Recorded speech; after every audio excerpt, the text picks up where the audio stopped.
mentor kita dulu. Kali ini yang ngisi itu Bang Habibi. Sebentar ya teman-teman. Udah pada makan kan semua? Udah, Kak. Oke, mantap.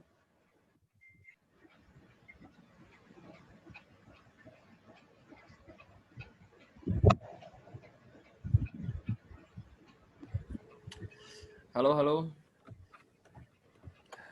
Ya. Halo. Gimana semua kabarnya? Sehat?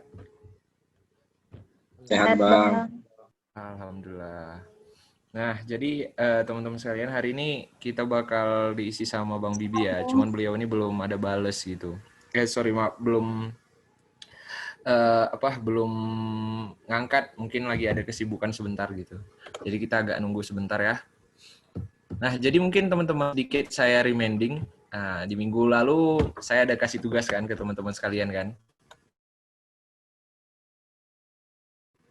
Halo, ada orang? Iya, Bang. Ya, Bang. Ada, Bang. Oke. Sepertinya banyak yang tidak mengerjakan sepertinya. Apakah benar?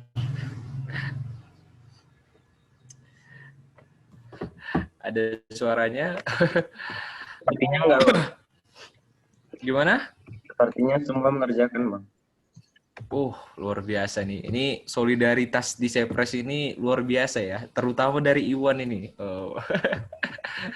Oke, jadi teman-teman sekalian, saya udah dapet nih juaranya. Kan kemarin saya ada janjiin sama teman-teman kan. Kalau minggu lalu, kalau siapa yang mengerjakan tugasnya, dan khusus kepada caption terbaik, beserta video yang terbaik, tapi harus sesuai dengan deadline-nya gitu. Jangan karena semalam itu ada yang ngirim ke saya H+3,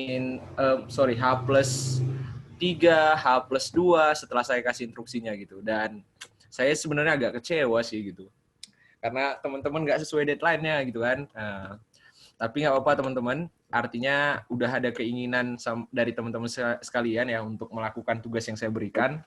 Dan pastinya seluruhnya tugas yang diberikan sama teman-teman pastinya baik, tetapi kita harus mencari yang terbaik pastinya gitu teman-teman. Baik itu dari sesuai dengan deadline yang dikirimnya dan juga sesuai dengan instruksi yang saya berikan gitu untuk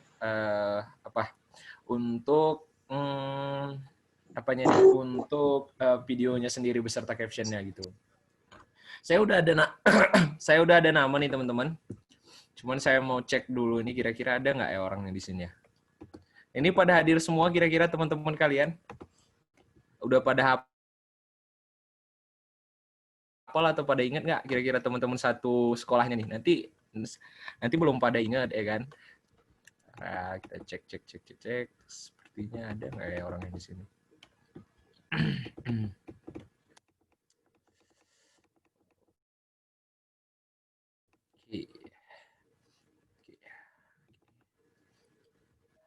Oke, teman-teman sekalian, langsung aja ya teman-teman ya. Jadi sebelum nanti Bang Bibi masuk, saya akan bacain dulu ya pemenang dari hasil challenge saya yang di minggu lalu.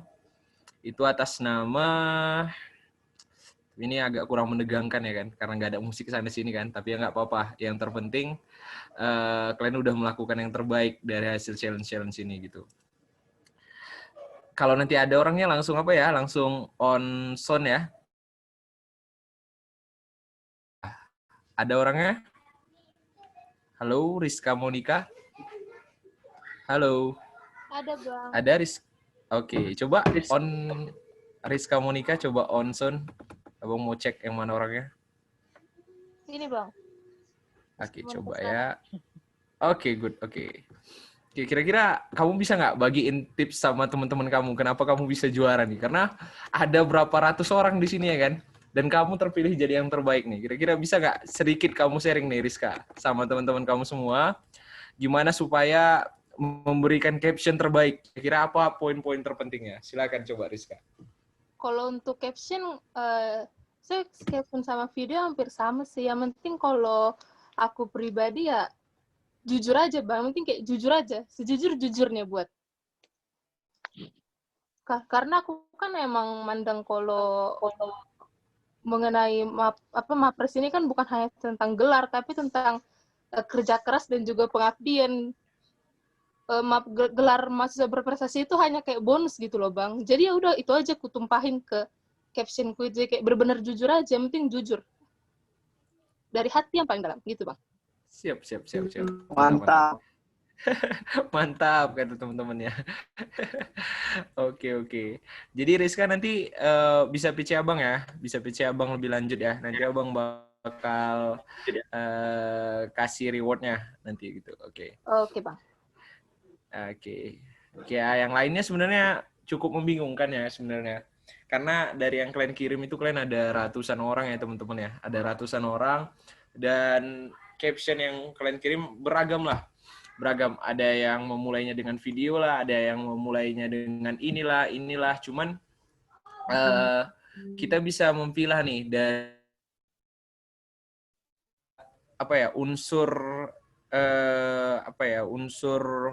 unsur lebih baiknya lah dibanding yang lain gitu. Istilahnya dia bisa memberikan wajah yang baru lah ataupun wajah yang berbeda dibanding yang lain gitu, teman-teman. Ini tetap semangat teman-teman karena saya belum kebagian ngisi nih. Nanti kalau saya ngisi pasti saya bakal kasih lagi challenge ke teman-teman sekalian gitu. Dan saya berharap seluruhnya mengerjakan challenge-nya dan nanti kembali lagi lah kalau yang mengerjakan terbaik pasti bakal saya kasih reward gitu. Oke teman-teman sekalian, sebentar ya kita coba lagi. Ini karena memang ada kesibukan dari pementor kalian, Bang Bibi, makanya belum join beliau. Oh iya, sebelumnya mau nanya nih. Izin ya, Pak Ri. Silakan Bu. Udah pada ada yang udah kan nggak? Nggak ada ya.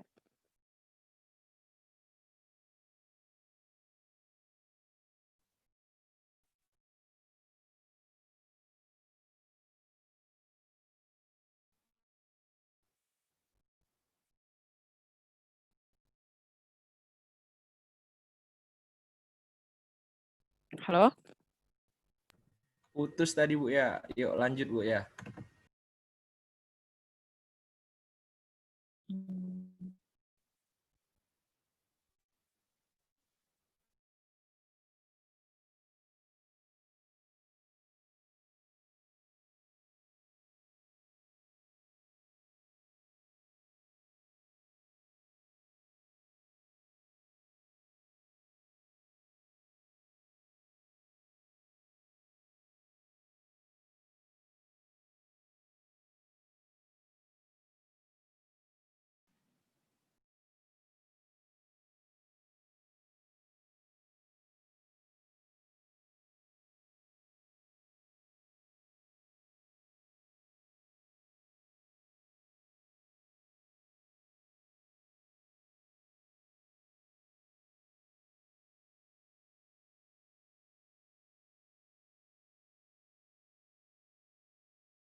Oke, halo teman-teman.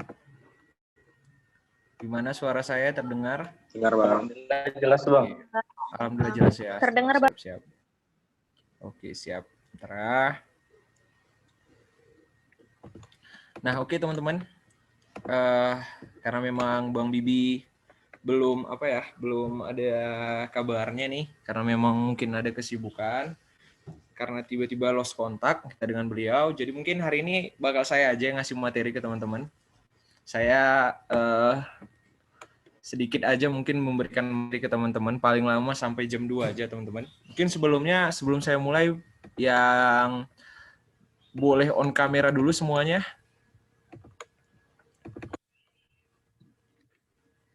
Boleh on kamera. Ya. Oke, boleh on kamera ya. Saya mau menyapa dulu secara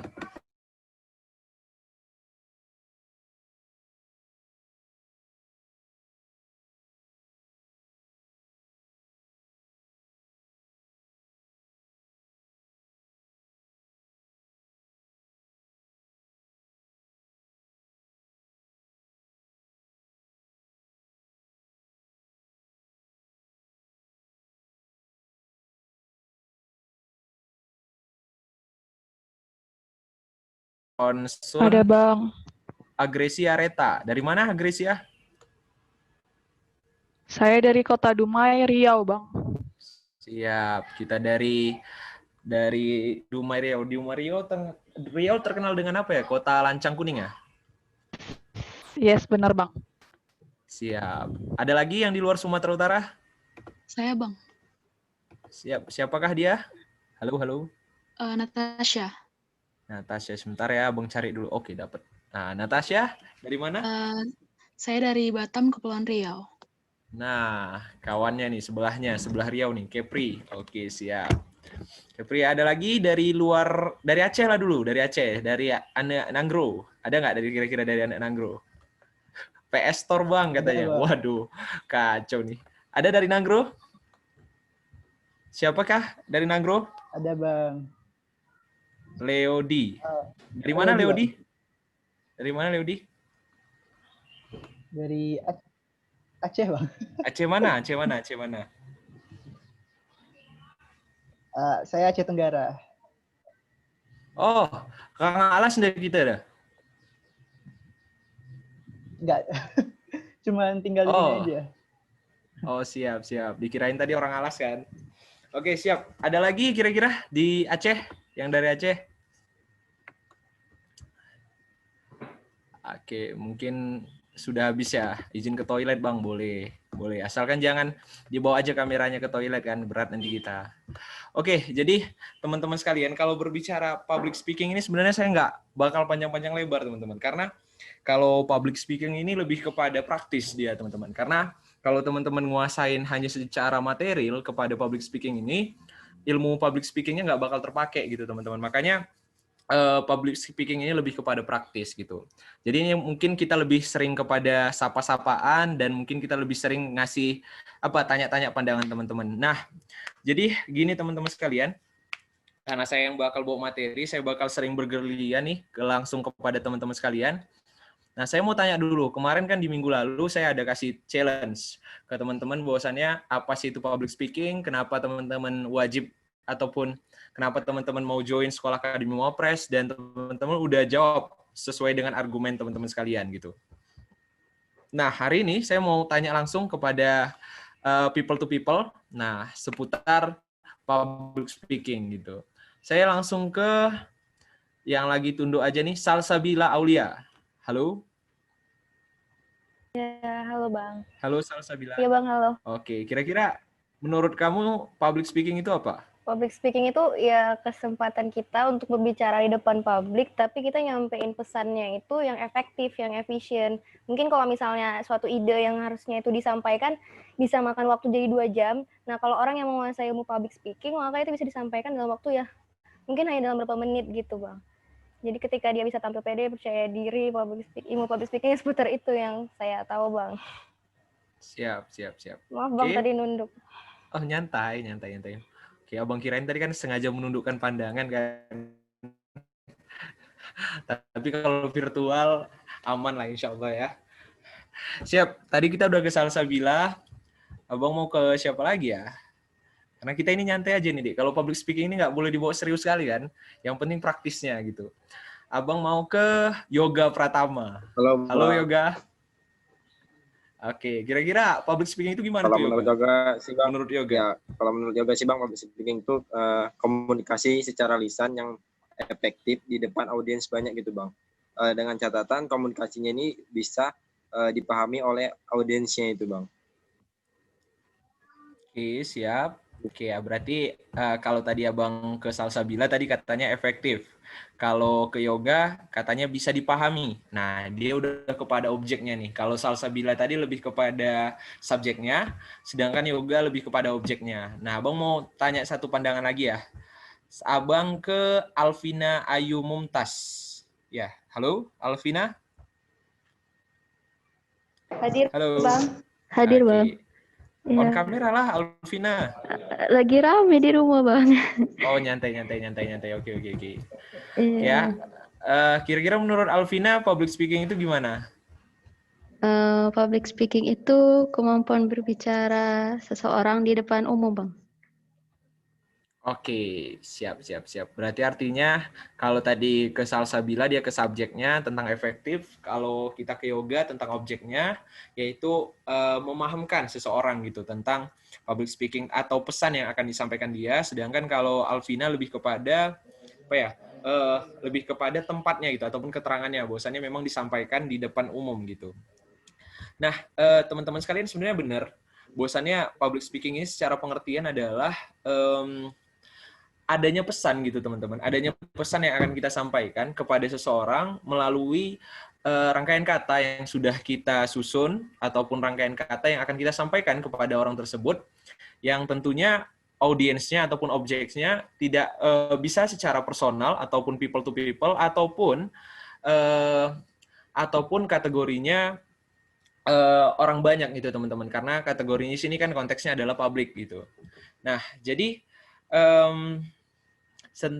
seputar public speaking ini sendiri teman-teman, sebenarnya tanpa kita sadari, secara tidak langsung selama pun teman-teman berkuliah, public speaking ini memang sudah sering teman-teman terapkan sendiri gitu. Nah, karena konteksnya teman-teman, kalau public speaking ini tidak hanya kepada, mungkin teman-teman berpandangnya ketika orang orator di depan umum, ataupun ketika seorang presiden menyampaikan visi misinya di depan umum, ataupun ketika mungkin dosen menerangkan gitu.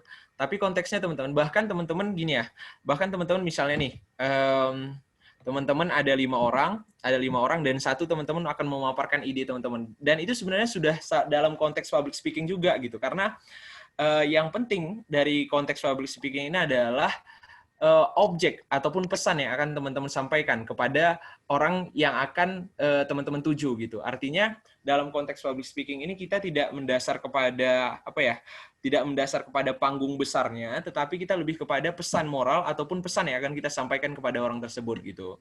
Dan sebenarnya teman-teman kalau secara tidak kalau secara langsung public speaking ini memang betul-betul dipergunakan teman-teman. Tidak hanya mungkin di saat kampus, di pasca kampus, bahkan di dalam kehidupan kita sehari-hari gitu.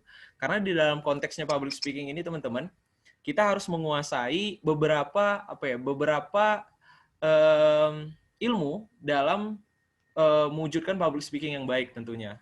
Yang pertama, ketika kita untuk menyampaikan public speaking, yang pertama kita harus punya ide ataupun pesan yang harus kita sampaikan.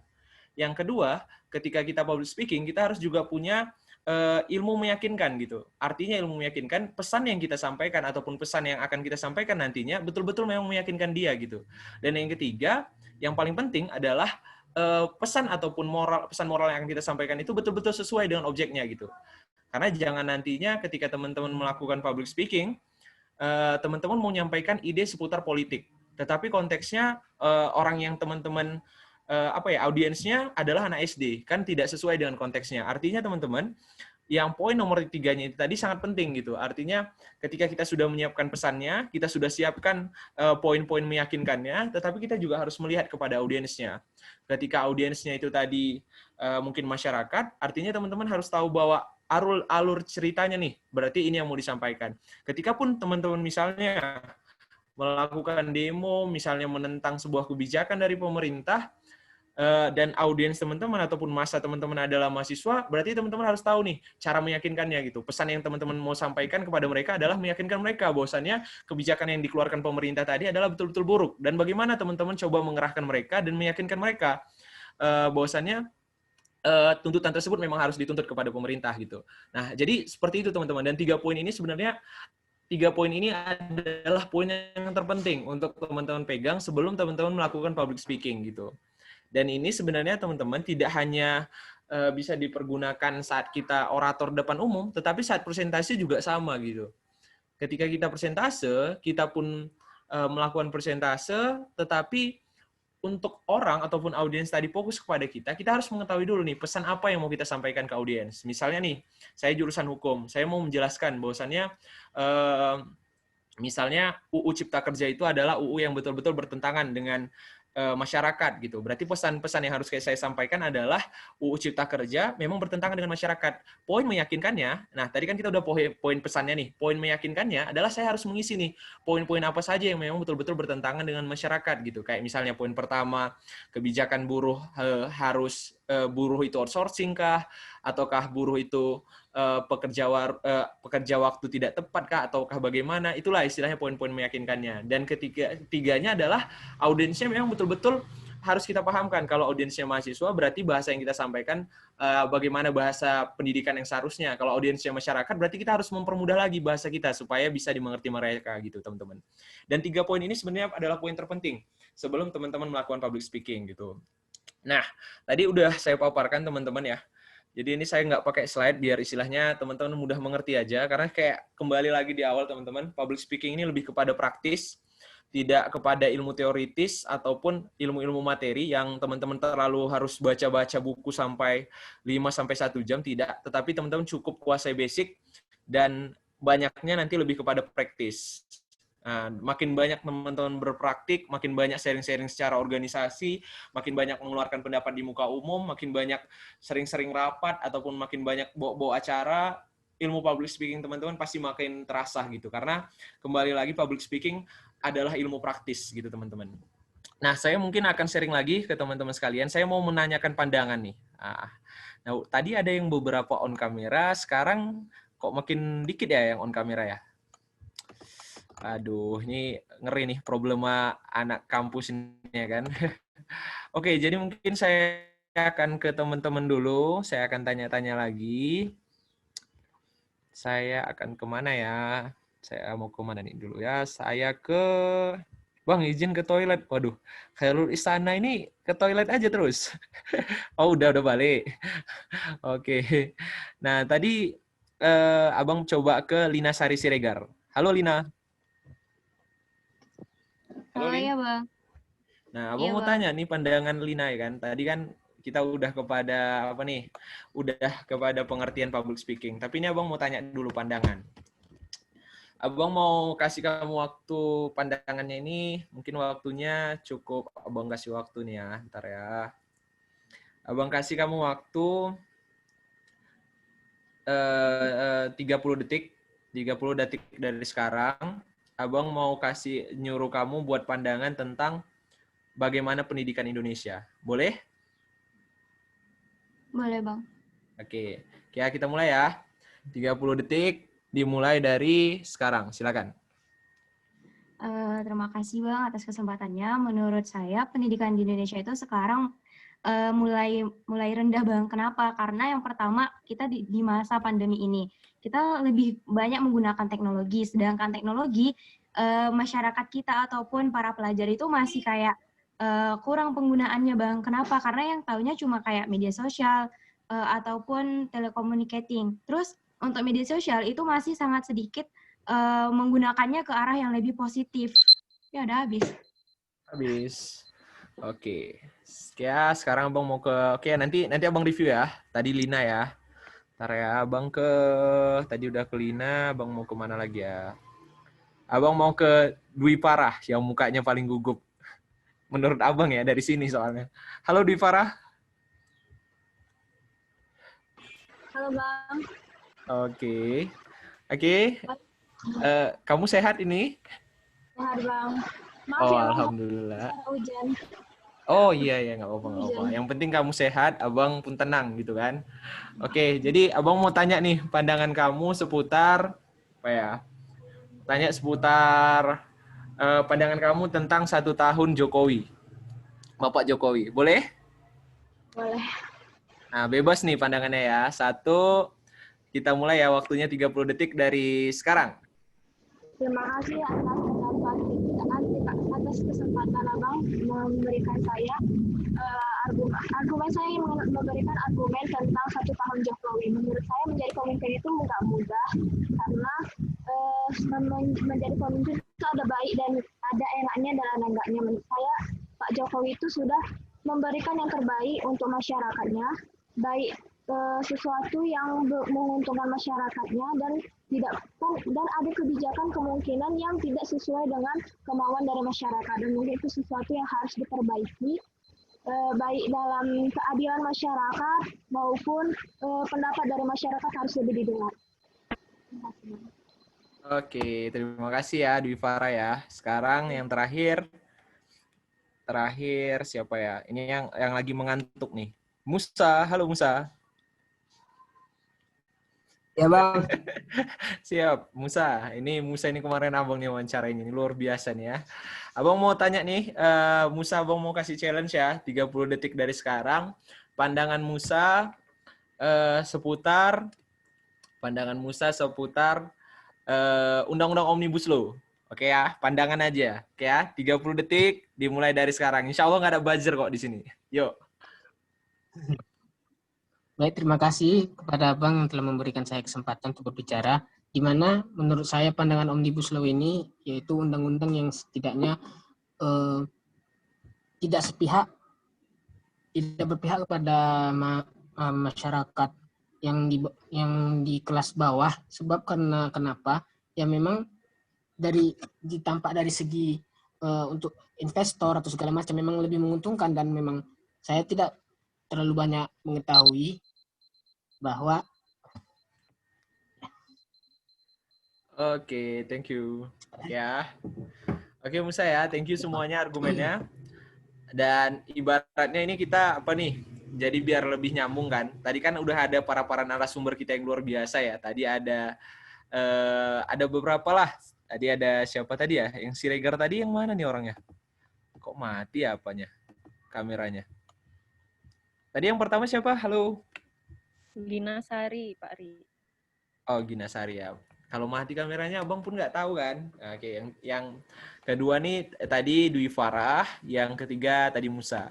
Nah, ibaratnya ini kan kita nih diskusi publik nih kan. Nah, ini kayak istilahnya meja ILC kita lah, tetapi dalam konteks Sepres gitu kan.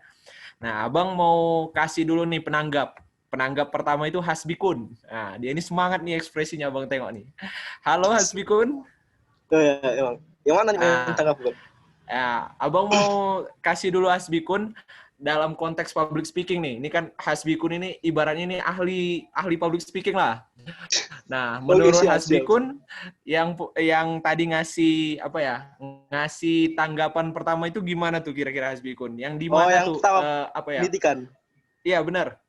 Kira-kira menurut Hasbikun di mana kurangnya dia, di mana plusnya dia gitu. Coba dipaparin. Sebenarnya pendidikan kita udah bagus ya, cuman kita tadi katanya kan kurang gara-gara sosial itu kan. Nah, itu bukan berarti pendidikan yang salah gitu, tapi cara pelangsungan pendidikan itu. Jadi itu yang salah gitu. Kita kan masih dalam zona pandemik ini gitu. Jadi pendidikannya nggak ada masalah gitu kan kita, tapi cara kita untuk itu tadi maksudnya itu kan.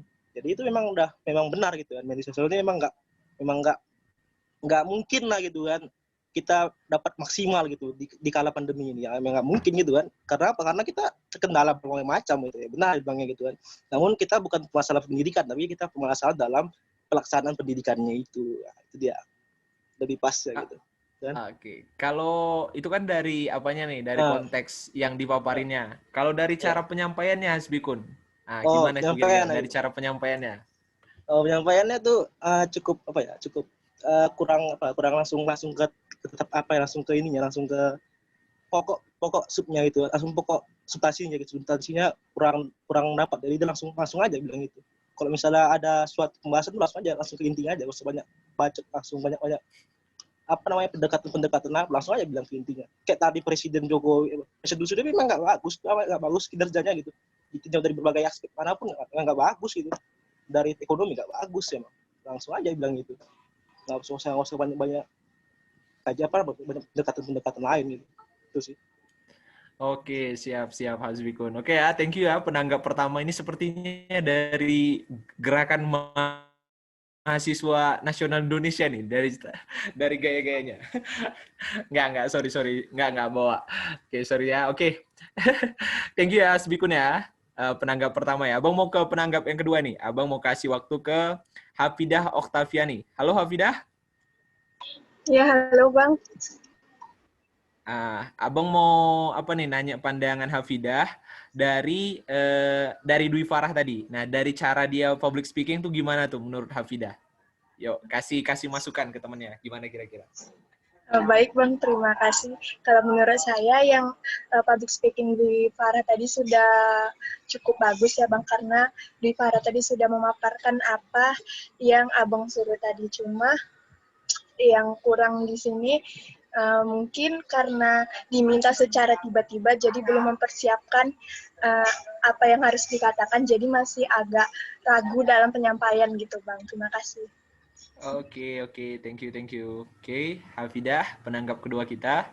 Oke, mungkin ini Abang ke penanggap yang ketiga nih. Ini Abang melihat paling istilahnya paling artistik di antara yang lainnya. Halo Rio Alagin Mulyala. Halo Bang. Oke. Menjua-jua? Menjua-jua. Oke. Rio coba kasih pandangannya tentang Musa, Rio. Gimana kira-kira Rio? Dari cara dia public speaking, Rio. Tadi berarti Musa public speaking tadi ya Bang? Ya, benar. Maaf Bang, tadi aku telat masuk Bang. Oh, ya udah. Oke. Ya, kita alihin dulu ya, bentar ya Rio ya. Oke, kita coba ke siapa ya? Abang cari dulu yang istilahnya yang agak beda di antara yang lain, agak unik-unik dia. Itu Abang suka tuh nyurinya. Nah, mungkin Abang kelihat ke Salsabila Kobis lah. Ini kok kayak apa nih? Kok pandangannya agak kosong nih dikit. Gimana Salsabila? Halo? Halo ya Bang. Gimana? Oke. Gimana menurut Sabil tentang Musa? Nah, terima kasih Bang atas kesempatannya. Nah, untuk Musa sendiri sebenarnya tadi sudah bagus penyampaiannya dan juga materinya juga sudah cukup bagus. Namun, karena mungkin secara tiba-tiba ya Bang, jadi Musa sendiri itu juga kurang persiapan dan juga kurang materi gitu. Jadi istilahnya dia tidak tahu apa yang mau disampaikan di 30 menit tadi gitu. Mungkin kedepannya ya harus lebih banyak membaca gitu kan, lebih banyak kita sama-sama lah lebih banyak membaca, lebih banyak cari-cari informasi lah ya kan, supaya ketika kita disuruh menyampaikan sesuatu ya kita sampaikan dengan baik gitu. Terima kasih Bang. Mungkin itu aja ya komentar untuk Musa ke depannya. Oke, siap. Thank you Kobis, Salsabila, oke. Oke, jadi saya acukan terima kasih kepada teman-teman ya. Karena tadi saya cuma kasih waktu 30 detik dan gimana ya, istilahnya kayak sebuah boom gitu. Nah, teman-teman disuruh memaparkan 30 detik pandangan teman-teman tentang hal yang istilahnya secara spontan diberikan ke teman-teman. Dan saya rasa sudah cukup baik istilahnya. Teman-teman secara tidak langsung sudah menerapkan konsep pesan nih, pesan apa yang mau disampaikan. Meskipun beberapanya belum kepada pesan, masih kepada lebih kepada pandangan full, belum ada pesan yang akan disampaikan. Tetapi kembali lagi teman-teman, saya melihat tadi ada yang beberapa teman-teman melihat 30 detik, berarti harus apa nih yang aku paparin di dalamnya. Ada yang sempat berpikir lah dari kalau yang saya lihat secara psikologisnya gitu teman-teman. Jadi memang teman-teman sekalian, ketika pun nantinya teman-teman ya, karena kan kayak yang saya bilang nih, ketika teman-teman nantinya pasca kampus, pastinya teman-teman ada kerja nih, pasti bakal kerja dan bakal ada namanya sesi interview. Nah, di sesi interview itu tadi, penting sebenarnya menerapkan konsep yang 3 tadi yang saya bilang gitu. Ketika kita ditanya oleh interviewer, nah tentang ini, nah kita harus sampaikan apa yang membuat pesan apa yang akan kita sampaikan dari pertanyaan yang akan diberikan oleh interviewer gitu. Karena jujur teman-teman, ketika sebelum teman-teman join sekolah Mapres, saya kan ada mewawancari beberapa nih dari teman-teman gitu kan. Beberapa dari teman-teman sekalian belum mencoba menyampaikan melengkapi 3 pesan tadi gitu. Karena yang seperti saya bilang tadi teman-teman, 3 konsep di public speaking ini penting sekali. Yang pertama tadi pesan, yang ketiga upaya meyakini, yang keempat adalah yang pertama adalah pesan, yang kedua adalah meyakininya, dan yang ketiga adalah objeknya. Nah, dan ini sebenarnya sangat penting teman-teman. Ketika teman-teman pun ditanya oleh interviewer, pastinya teman-teman udah terpikir nih pesan apa yang harus aku sampaikan. Dan ketika pesan itu sudah tersampaikan, yang kedua upaya apa yang aku buat untuk meyakini dia. Sama seperti public speaking juga, upaya apa yang teman-teman buat supaya audiens itu yakin terhadap argumen yang teman-teman capai ataupun teman-teman ungkapkan gitu. Dan yang ketiga adalah melihat kepada objeknya gitu. Tentunya ini bersinkronisasi lah gitu teman-teman.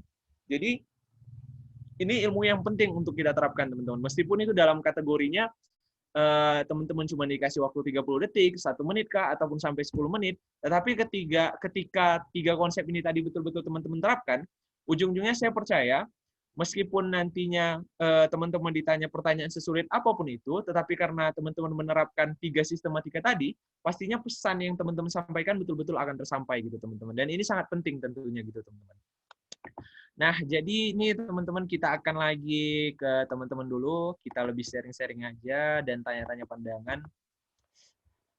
Nah, saya mau tanya dulu nih, kira-kira yang di sini ada nggak dari aktivis mahasiswa ataupun dari pergerakan mahasiswa? Ada? Ada, Bang. Oh, Hasbikun. Mantap. Dia semangat ya, Bang, tengok kan. Hasbikun dari mana? HMI? Dari apa? Ya. LDF, Bang. LDF. Oh, LDF. BKM, Dari BKM. Rabbani? Dari Kam Ya, ya. Rabbani? Oh iya, gitu. iya. Oke. Oke ya, Abang mau tanya nih, pandangannya sih sama kalian kan. Nanti mana tahu kan kalian udah ngikutin kan yang kemarin sempat heboh-heboh tentang undang-undang Omnibus Law gitu. Tapi Abang ini mau tanya aja, Abang nggak usah tunjuk orangnya, tapi Abang mau tanya pandangan yang pribadi aja. Ya kan, bagi yang mau nanti, tapi yang nggak pun mau nggak jadi masalah. Nah, kemarin kan teman-teman sekalian, undang-undang Omnibus Law itu kan sempat tercuat nih di Indonesia. Dan tentunya timbul pro kontra, ada yang bilang ini baik lah untuk kedepannya, ada yang bilang buruk lah ini kedepannya gitu. Tapi Abang mau dari 2 sisi ini, Abang bersikap netral nih sekarang, Abang bersikap netral, Abang posisikan di tengah, tapi Abang mau tanya nih teman-teman ada yang pro dan yang kontranya gitu ya, biar lebih seru kita buka forumnya ya kan. Pertama mungkin yang pro dulu, kira-kira ada nggak yang mau kasih tanggapan tentang undang-undang Omnibus Law ini, kenapa sih cocok untuk diterapkan di Indonesia? Ada yang berani kasih pandangan? Silakan, nggak usah dulu Abang tunjuk, pribadi aja, silakan. Langsung on. Halo. Iya, halo, Assalamualaikum warahmatullahi wabarakatuh. Menuju Abang. Oh, monggo Dik, silakan. Ya, kalau aku sih ke arah pro ya, kalau masalah Omnibus Law kemarin. Soalnya kaitannya dengan apa Bang ya kemarin, tentang adanya mekanisme untuk memudahkan investor untuk masuk ke Indonesia gitu. Kalau yang kita tahu ya kan, keresahan masyarakat sampai saat ini kan bergantung sama yang namanya, kalau sering di berita itu, apa ya, rendahnya nilai mata uang di Indonesia gitu. Dan rendahnya nilai mata uang di Indonesia itu salah satunya adalah tingkat kebutuhan mata uang itu di mata internasional gitu. Dan salah satu caranya adalah macam mana cara kita untuk menggiatkan investor ke Indonesia sendiri, sehingga kebutuhan akan uang kita itu terpenuhi gitu Bang. Banyak gitu dibutuhkan uang kita gitu. Sehingga apa? Sehingga meningkatkan nilai tarif dari harga uang kita sendiri gitu. Apalagi kan zaman sekarang kan Indonesia lagi menggalakkan yang namanya nggak salah pembangunan berkelanjutan gitu Bang. Yang artinya kita butuh investor-investor yang mendanai segala fasilitas dan infrastruktur yang ingin dibangun gitu Bang. Apalagi kan kurangnya pemerataan infrastruktur di Indonesia menjadi salah satu faktor adanya kesenjangan ekonomi dan kesenjangan sosial gitu Bang. Kalau menurut aku sih gitu. Mungkin itu aja sih Bang, makasih. Oke, thank you Iwan. R6. Dari RK ya Iwan ya? Iya Bang, dari RK. Oh, siap, Kontra, siap, kontra. siap. Oh, udah dipancing sama Hasbikun ya. Ntar ya Hasbikun ya. Hasbikun bentar lagi aja. Oke, Abang mau tanya lagi yang lain. Tadi kan udah pro nih. Kita ke Jadi kontra nanggapi, dulu. Bang. Oke, monggo silakan Salsabila nih. Kontra Bang, Hasbi Semangat Bang. kan? Nah, Salsabila dulu ya Hasbi ya. Kalau Yuk, menurut saya Salsabila. justru negara ini tuh bukan urgensinya bukan dalam bidang ekonomi atau infrastruktur, Bang. Masih banyak sisi lain yang perlu kita butuhin. Nah, si Omnibus Law ini dia bikin kesejahteraan buruh itu makin turun. Udahlah buruh gajinya nggak seberapa, makin diturunin lagi, ya mau jadi kayak mana gitu, Bang. Apalagi kalau misalnya ketika dia cuti melahirkan atau apa, itu kan nggak adil gitu, Bang. Masa nggak dikasih upah atau upahnya diturunin atau gimana gitu. Itu kayak nggak ada yang mencerminkan sila kelima dari Pancasila, itu sama sekali nggak ada gitu. Dan infrastruktur itu bukan suatu urgensi yang harus banget saat ini, apalagi lagi pandemi gitu loh Bang, masih banyak yang harus ditangani gitu. Dan apalagi ini pemerintah, DPR itu buatnya itu tiba-tiba nggak pakai sounding gimana gitu, maksudnya kayak apa ya, buru-buru banget gitu loh Bang, kayak seperti ada unsur kesengajaan yang ya gitu loh Bang. Terima kasih. Oke, thank you. Oke. Tadi kan udah kontra nih. Kita yang ke pro-nya lagi lah, Dek. Nanti baru ke kontra lagi. Ada yang pro lagi? Saya Bang. Ada Bang. Halo. Saya Bang. Banyak nih ya. Oke, gini. Ini kan banyak nih kan. Nah, challenge-nya untuk kalian bisa kasih tanggapan, silahkan tulis di kolom chat kata saya. Yuk, silakan. Yang pertama, Bang kasih untuk nanggap. Oke, Muhammad Abdul Hafiz. Yang pertama, Muhammad Abdul Hafiz. Halo, Muhammad Abdul Hafiz. Halo Bang, saya Bang. Oke, silakan Pro, silakan. Kalau menurut saya sih Bang, RUU Cipta Kerja ya Bang. Ke RUU Cipta Kerjanya, di momentum saat ini itu merupakan momentum yang paling pas. Yang paling pas kenapa? Karena sekarang itu kan PHK sedang banyak-banyaknya. Yang sebelumnya cuma 5 juta orang PHK sebelum pandemi, sekarang bisa jadi 10 juta. Maka dari itu dibutuhkan undang-undang yang mempercepat hal itu supaya segera habis nih yang pengangguran ini. Ditambah lagi tahun 2030 nanti ada yang namanya bonus demografi. Di situ juga sedang butuh-butuhnya yang namanya tenaga kerja. Bukan butuh tenaga kerja, butuh yang namanya butuh pekerjaan, banyak tenaga kerjanya. Seperti itu. Jadi saya kira momentum ini sangat pas untuk dikeluarkannya RUU Cipta Kerja, Bang. Dan juga masalah sepertinya saya mendukung banyak hoax yang berkembang di masyarakat, Bang. Seperti itu, Bang. Terima kasih, Bang. Terima kasih Muhammad Abdul. Oke ya, tadi kita udah ke Pro 2. Sekarang kita yang ke kontra. Masih sama konteksnya, karena ini Abang lihat udah pada semangat kan. Nah, kalau ke kontra kita sama. Kayak tadi, kita challenge lagi. Tulis di komentar, tulis di komentar, kamu. Yuk, siapa yang pertama? Silakan. Ahmad. Oke, Ahmad. Abang ini dapet nih. Ahmad Widan, monggo deh. Baik Bang, kenapa saya memilih kontra dalam konteks hal ini? Yang pertama,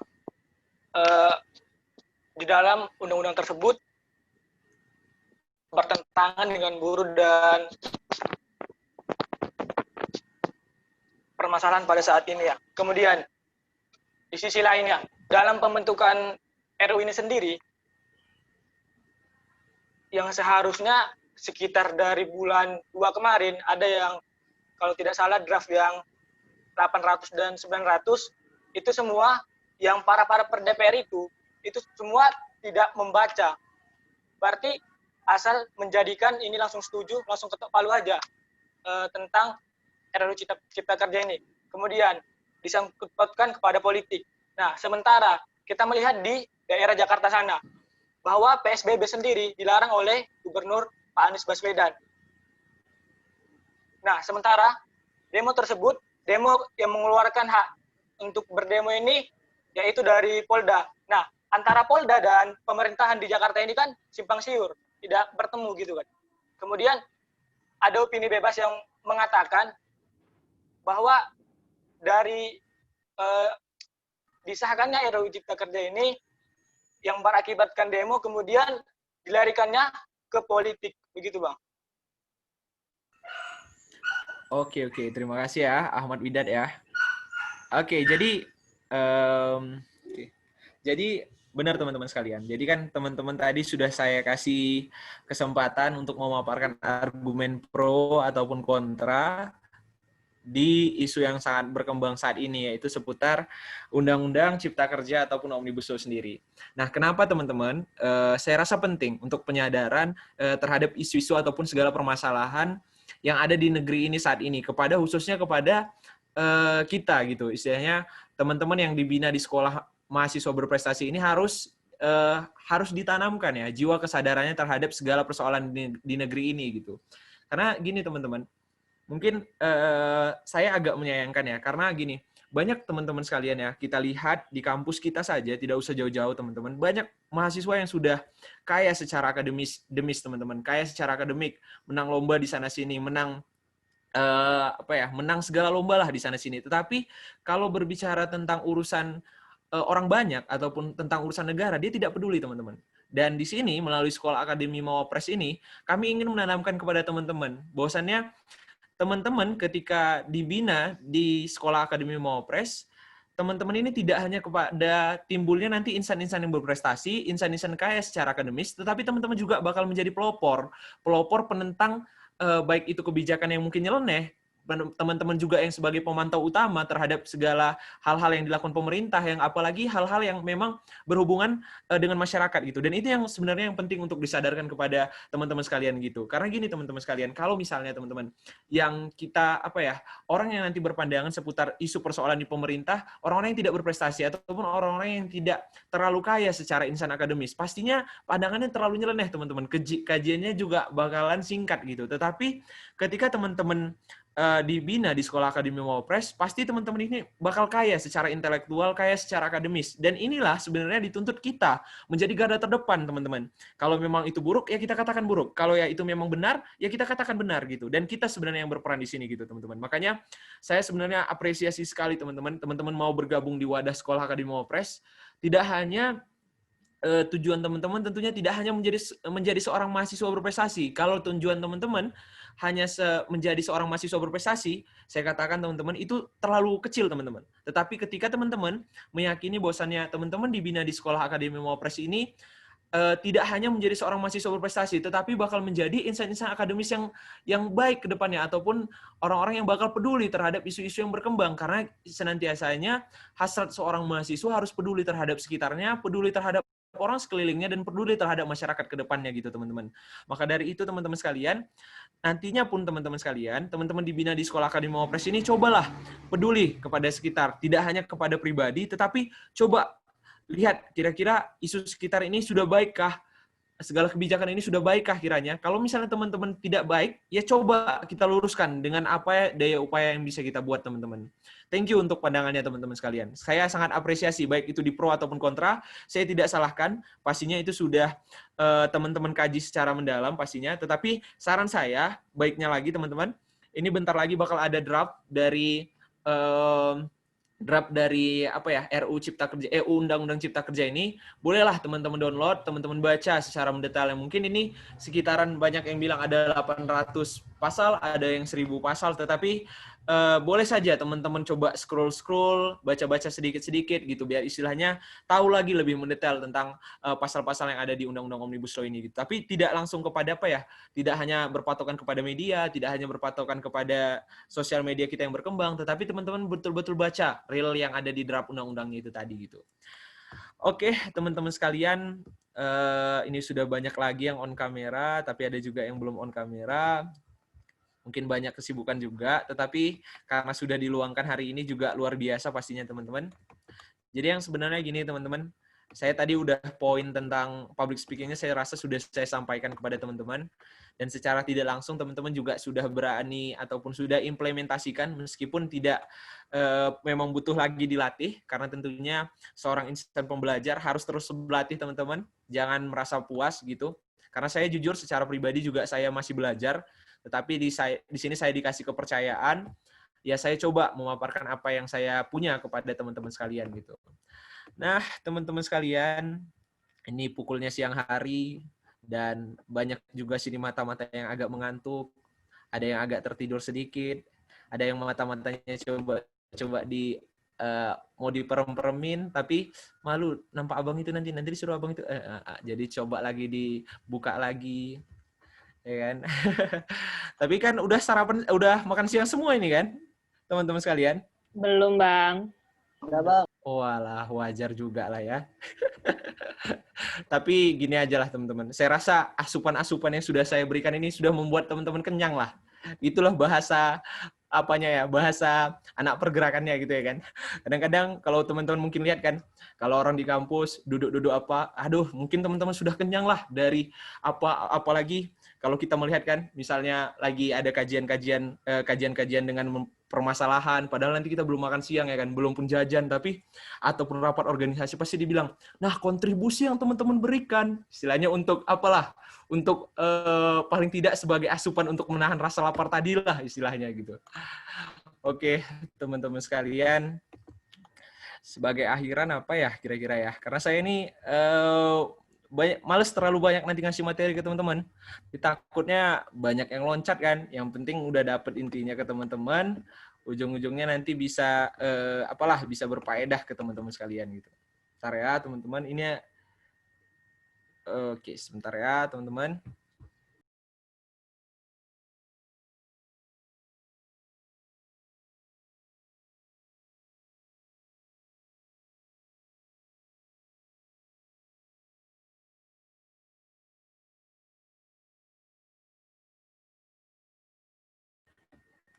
Waduh.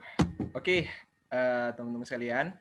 Tadi udah dibales sama Bang Bibi, tapi Bang Bibinya memang tadi ada kesibukan mungkin teman-teman, karena beliau juga kelupaan kok bisa agak terlewat gitu. Sampaian beliau minta maaf itu sama saya kan, karena kelewatan gitu. Jadi gini aja teman-teman, mungkin di akhiran nanti, karena minggu-minggu depan juga teman-teman bakal bakal menerima lagi materi-materi yang lebih baik lagi pastinya ke depannya kan. Sebentar ya teman-teman ya.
Oke, sorry teman-teman, agak lama ya. Tadi baru nelpon Bang Bibinya, katanya sampein maaf Abang ke adik-adik sekalian gitu katanya.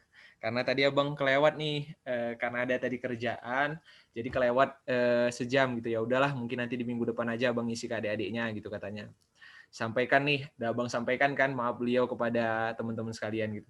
Nah mungkin terakhir teman-teman sebelum kita nanti tutup, ada yang mau dipertanyakan kiranya ke teman-teman?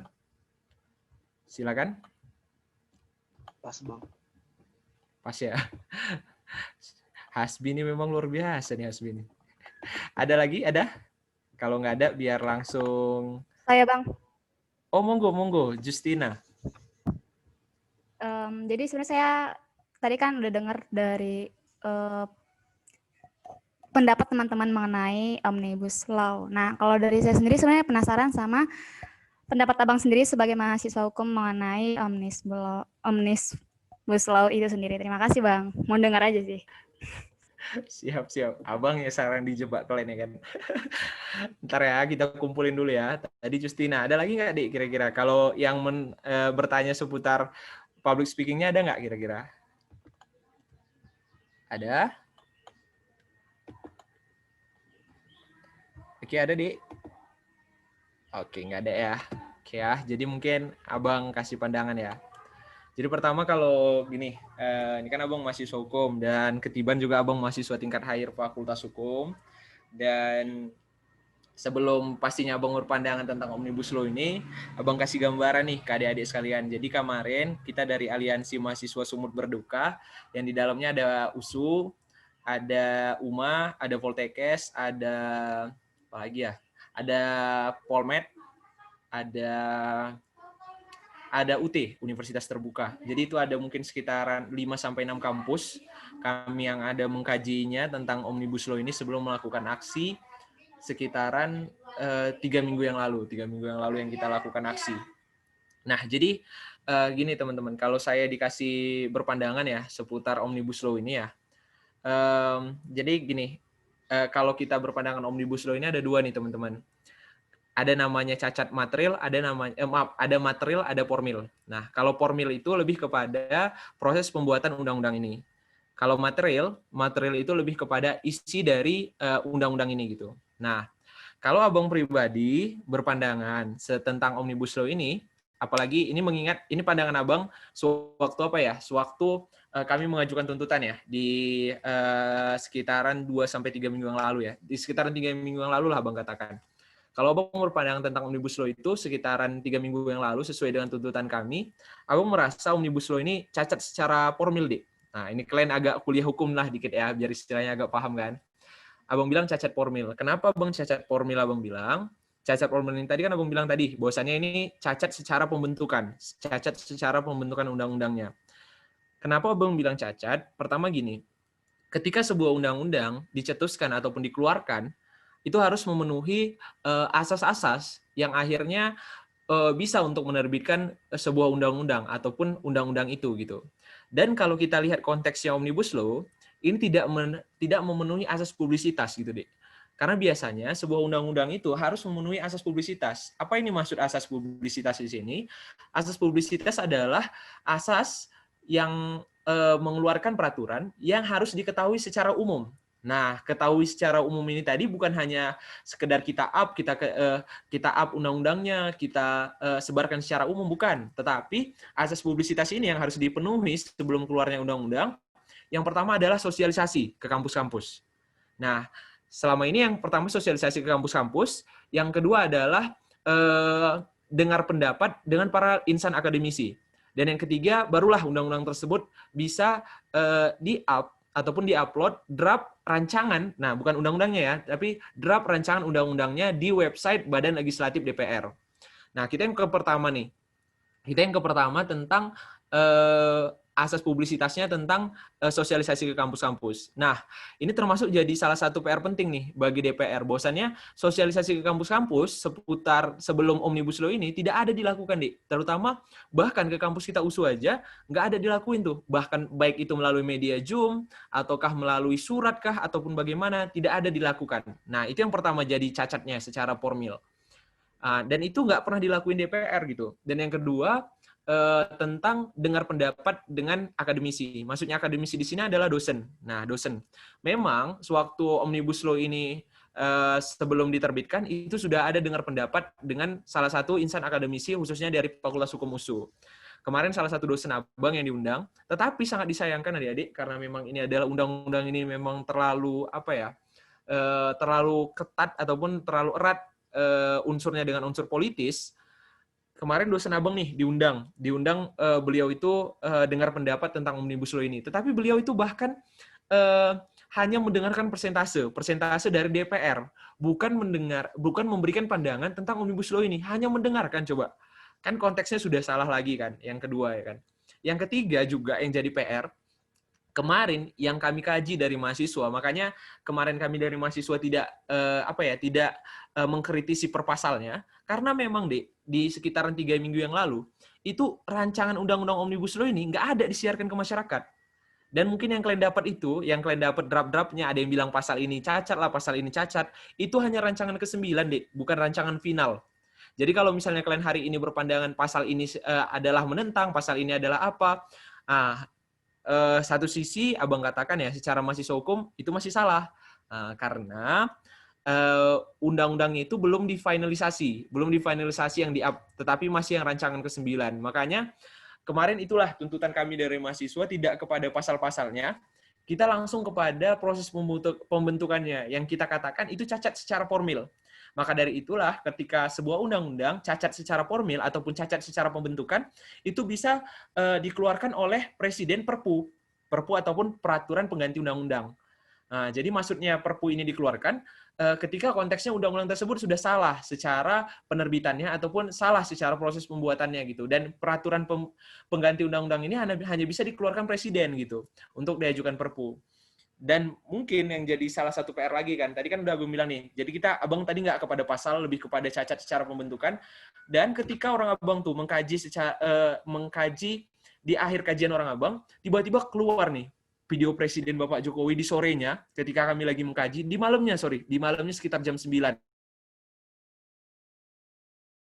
Keluar videonya yang bilang gini, dia nggak bakal ngeluarin Perpu, tetapi kalau bagi kalian yang istilahnya merasa undang-undang ini bertentangan, silahkan ajukan judicial review ataupun uji material. Nah artinya di situ termasuk yang jadi orang abang sayangkan juga istilahnya gitu. Kenapa akhirnya Presiden langsung mengeluarkan maklumat seperti itu gitu. Akhirnya tidak tanpa mendengar keluh kesah masyarakat, tetapi langsung mengeluarkan maklumat di tengah-tengah chaos-chaosnya gitu. Karena mengingat juga kemarin Bapak Presiden Jokowi mengeluarkan statement seperti itu, di tengah Jakarta lagi chaos, Bandung lagi chaos, Medan sudah ada penculikan saat itu. Karena kemarin itu di hari terakhir itu Matahari Mall kebobolan, Carrefour kebobolan, Palladium pecah, dan masyarakat banyak yang jadi korban gitu. Dan itu sebenarnya termasuk yang jadi abang sayangkan gitu. Tapi jujur secara pribadi abang tidak berpandangan secara material undang-undangnya ini, tidak secara pasalnya, tetapi lebih kepada proses pembentukannya yang abang rasa memang menyalahi secara prosedural gitu. Dan sebenarnya adik-adik sekalian, kalaupun nanti dari kampus kalian mau buat kajian-kajian tentang Omnibus Law ini, ataupun mau istilahnya dari organisasi kalian lah, biar istilahnya mau tahu lebih tentangnya Omnibus Law ini, kita dari Fakultas Hukum, terutama dari pemerintahan mahasiswa Fakultas Hukum, yang kebetulan abang juga salah satu petingginya di sana, boleh kalau kalian pun mau buat diskusi-diskusi, sharing-sharing dikit gitu, biar istilahnya kita sama-sama paham gitu. Itu sih Dek, kalau untuk secara pandangan abang secara awam lah abang katakan. Abang belum ahli, tapi secara awam abang gitu. Oke Dek, itu mungkin dari kalian ada lagi seputar public speaking-nya, mungkin ada lagi? Tidak ya, udah habis ya? Kayak udah pada mungkin. Oke, silakan Iwan. Nah, kan kalau public speaking kan kita berbicara depan umum gitu ya. Yang artinya ketika kita berbicara orang lain mengerti gitu, Bang. Nah, jadi kan kami ini mungkin, kalau teman-teman mungkin udah bisa lah public speaking. Kalau dari aku sendiri mungkin kurang kali gitu kan, Bang. Nah, jadi kalau menurut Abang, ketika kita memulai public speaking, ya kan, agar tidak menimbulkan suatu informasi yang salah kita torehkan gitu ke orang lain, apa yang harus aku lakukan gitu sebagai seorang public speaking yang mulai untuk berbicara di depan umum gitu, Bang.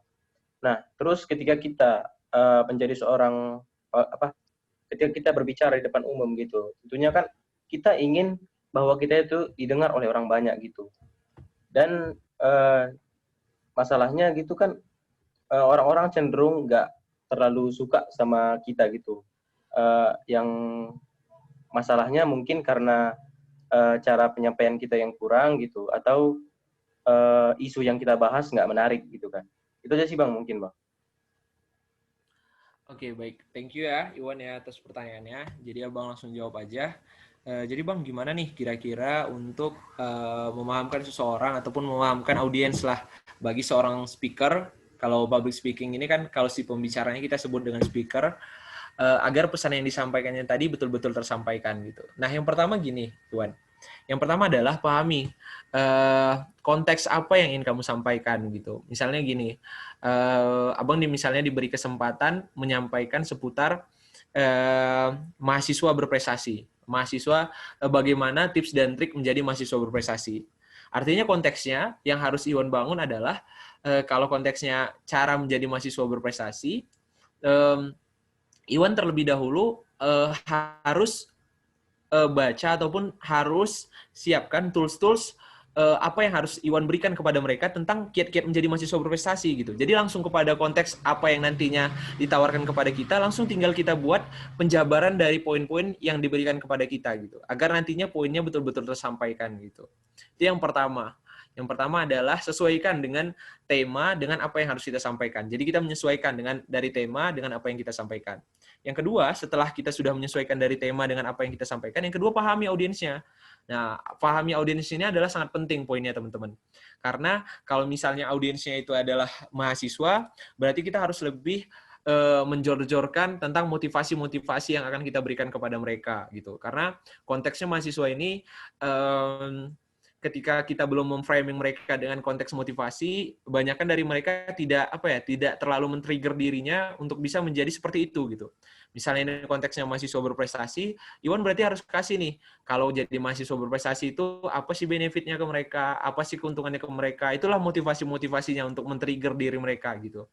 Jadi poin yang dua ini adalah sangat penting nih Iwan. Yang pertama adalah sesuaikan dengan dari tema, sesuaikan dengan bahan kita. Yang kedua adalah pahami audiensnya. Ini poin yang dua ini adalah sangat penting untuk bisa Iwan terapkan. Setelah ini sudah mulai Iwan kuasai, yang ketiga adalah tinggal Iwan posisikan diri Iwan lagi gitu. Nah, ini tinggal kita mengatur diri kita secara pribadi. Ketika Iwan sudah mempunyai keyakinan yang kuat untuk menyampaikan materi ini tadi, itu tentunya Iwan akhirnya lebih pede untuk menyampaikannya. Nah, kalau untuk kepada manajemen diri ini memang sebenarnya ini lebih kembali kepada diri kita pribadi gitu deh. Jadi ketika kita sudah meyakini dengan materi kita coba atur intonasi yang kita yang kita keluarkan agar nantinya audiens juga bisa fokus. Dengan yang ketiga mungkin tinggal kita mengajak mereka biar bersemangat untuk kita sendiri gitu.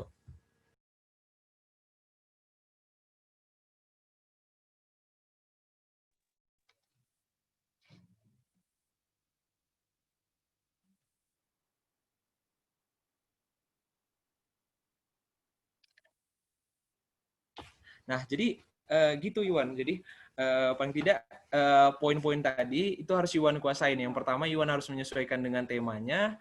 Yang kedua Iwan lihat audiensnya. Dan yang ketiga adalah lebih kepada kembali lagi kepada manajemen diri dari Iwan sendiri gitu. Itu sih yang bisa Bang kasih. Gimana Iwan? Oh iya Bang, satu lagi lah Bang kalau gitu Bang. Tentang ada satu hal yang mau tanyakan. Iya, ya. Nah kan misalnya kami kan kalau misalnya ikut lomba gitu kan dan sudah sampai tahap akhir gitu masalah presentasi gitu Bang. Nah tentu kan yang kita prestasikan gitu, kita sebagai mahasiswa dan penjurinya itu adalah orang-orang yang udah ahli dalam bidangnya gitu Bang. Jadi aku mau nanya ini, bagaimana cara kita gitu berbicara di depan orang yang berbicara kepada orang yang ilmunya lebih tinggi daripada kita mengenai hal yang kita bahas gitu Bang. Oke, baik. Nah, jadi ini seputar gimana ya? Ini sebenarnya lebih kepada bagaimana kita menempatkan diri kita dengan orang yang lebih expert dari kita gitu. Nah, jadi yang pertama adalah Iwan, kalau berbicaranya ini pertama adalah penguasaan materi. Ini yang paling penting. Nah, untuk membuat kita yakin terhadap argumen kita harus betul-betul kuasain nih materinya gitu. Ketika kita sudah yakin terhadap materi tadi, ya langsung terapkan yang kedua, paparkan saja segala materi tersebut sesuai dengan apa yang kita pelajari. Jadi jangan sempat ketika kita sudah berargumen kepada orang yang lebih expert daripada kita jangan coba mengada-ngada gitu. Jadi banyak teman-teman kita di mahasiswa ya, dia coba mengada-ngada nih. Dia coba mengada-ngada segala argumennya, ujung-ujungnya Dewan Juri nanti tidak percaya. Dia hanya coba istilahnya memframing Dewan Juri supaya yakin dengan argumennya, padahal argumennya tadi salah. Dan ini jangan sempat di teman-teman haturkan gitu. Jadi upayakan saja pahami saja apa yang sudah teman-teman betul-betul pelajari dan paparkan dengan keyakinan teman-teman akan apa yang teman-teman pelajari. Dan tentunya ketika teman-teman coba sampaikan saja secara bagaimana seharusnya teman-teman berargumen gitu ya. Sampaikan secara tegas, sampaikan secara bijak, dan sampaikan secara tepat. Agar nantinya dan jangan sempat berbelit agar nantinya Dewan Juri tersebut paham terhadap paparan yang telah teman-teman aturkan gitu. Itu sih mungkin dari Abang Iwan. Oke Bang, makasih banyak Bang. Oke, thank you Iwan. Oke teman-teman, karena waktu kita juga udah nyaris 2:30, jadi Abang kembali lagi. Kemarin kan Abang sudah kasih challenge ke teman-teman. Sekalian kan. Hari ini kembali lagi teman-teman, Abang nggak akan habis-habisnya ngasih challenge, dan supaya untuk menggaung-gaungkan terus Sekolah Akademi Mawapres kita hari ini. Jadi Abang hari ini ngasih challenge ke teman-teman sekalian, masih sama ya. Yang terbaik nanti bakal Abang kasih rewardnya. Dan ini cuma deadline-nya di besok hari pukul 12 malam. Abang langsung kasih deadline-nya ya. Di besok hari pukul 23:59. Nah, biar pas ya, 23:59. Challenge-nya adalah kira-kira challenge-nya ini. Challenge-nya adalah apa yang teman-teman dapat dari kelas hari ini. Udah, terserah mau apa saja paparkan. Mau itu harapan kah, apa itu kritikan lah, ataupun itu masukan lah, bebas. Yang penting teman-teman maparkan. Nanti baik itu masukan, ataupun kritikan, ataupun komentar, ataupun tanggapan, yang terbaik cukup satu aja, nanti Abang kasih reward. Oke? Dimengerti kira-kira semuanya? Dan itu diupload, sama ya, diupload di story Instagram. Diupload di story Instagram dengan men-tag @akamapres, dan yang kedua @ajharigintingmun. Oke ya? Oke, bisa teman-teman ya? Sudah paham ya semua ya? Deadline-nya besok hari. Bang, Ya, silakan. nanya, Bang. Silakan. Itu maksudnya kita buat video atau statement yang di story gitu, Bang? Oke, thank you, Sabil. Nah, jadi yang mau dibuat besok adalah, itu adalah caption. Caption boleh nanti teman-teman pakai juga screenshot acara kita hari ini juga boleh, ataupun teman-teman mau isi dengan gambar-gambar yang menarik juga boleh. Yang intinya nanti yang terbaik Abang bakal kasih reward. Jangan lupa ya, di tag Akamapres dan @ajharigintingmun. Oke, itu aja mungkin. Ada lagi teman-teman? Dari tugasnya ini tadi. Oke, thank you Sabil. Oke, ada lagi teman-teman? Sudah pas? Oke, Abang rasa pas ya. Oke. Di minggu depan Abang bakal umumin. Jadi see you teman-teman. Semoga ilmu yang hari ini Abang paparin bermanfaat. Dan semangat terus teman-teman. Dan ingat, peran kalian di sini tidak hanya menjadi seorang mahasiswa berprestasi, tetapi perluas lagi peran teman-teman, ataupun perluas lagi apa yang hasil dari teman-teman dapetin hari ini. Mungkin itu aja dulu teman-teman. See you dan selamat siang. Assalamualaikum warahmatullahi wabarakatuh. Oke. Waalaikumsalam. Boleh foto dulu nggak sih? Oh, boleh. Silakan. Dihidupin dulu gitu kameranya semua. Silakan Dik, dihidupin kameranya semuanya. Ya, boleh dihidupin kameranya. Bentar ya. Oke.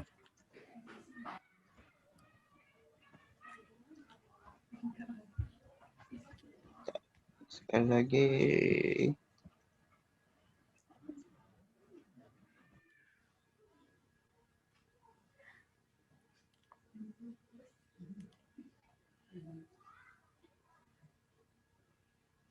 Area masih loading, jangan dimatiin dulu.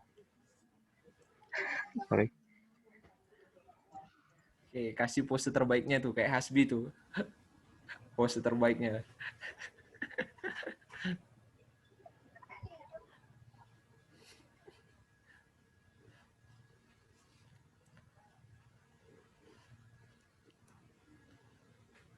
Oke, gimana Ki? Udah? Udah. Terima kasih. Udah. Terima kasih. Ya, saya kembalikan.